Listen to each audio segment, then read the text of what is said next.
Hi everyone, welcome to my very first video, and in this video I'm going to make this sad, outdated mid-century modern dresser smile and shine. I found this dresser in our local salvage center and it was in really good condition, and I fell in love with this rounded shape of the drawers. I usually start with cleaning, but she was surprisingly clean, so I skipped that part. One of the drawers got stuck and it took me about 15 minutes to pull it out. I know on the video it's just a couple of seconds, but in reality it's different. And lucky me, there was just a loose screw and I didn't have to replace the whole slider.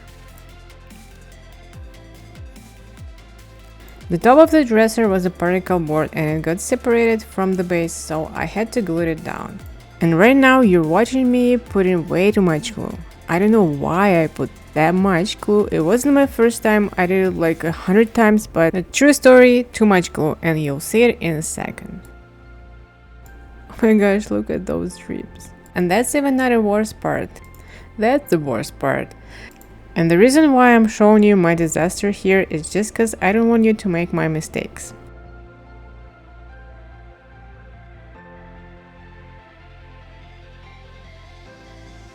At first I decided to use stripper and it did go well. That piece is laminated and it's not just a plastic laminate, it's a paper laminate. The paper finishing film was glued to the surface of the drawers and sealed with the top coat. So when you start stripping it, it goes well, but if you ever strip furniture, you know it could be really messy. So in this case, the top layer was really thin and sanding was the best solution. I started with 120 grit sandpaper, went to 180 and finished with 220. You can see that the top of the drawers is not a solid piece of wood. These are the pieces of different type of wood.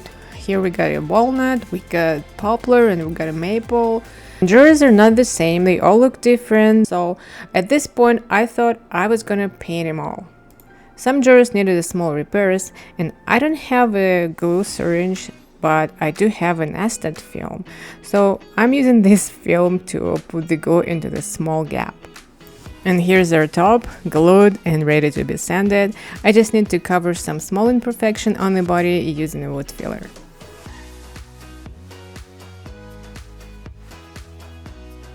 I know it's enough to hammer in the T-nut for the legs, but I just decided to use Gorilla Glue just in case to make sure it stays in place.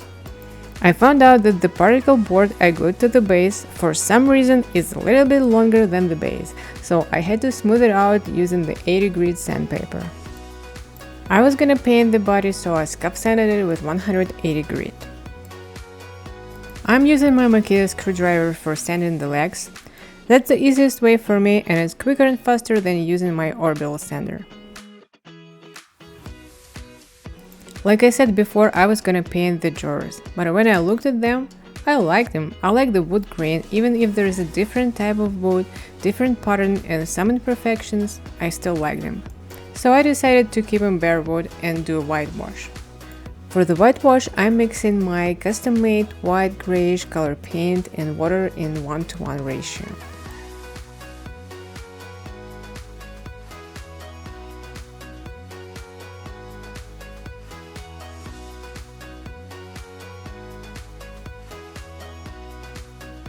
I'm going to be painting the piece with a light color and I don't want the particle board to bleed through. So I'm priming the piece first with the heavy duty Kiehl's primer. I wanted this piece in light color, something in between blue and gray. For that I'm mixing Glidden Epic acrylic paint, two different colors to get my desired color. And finally a painting part, but I wouldn't be me without missing some primer drips. Yes, of course, but I promise I'm gonna sand them down.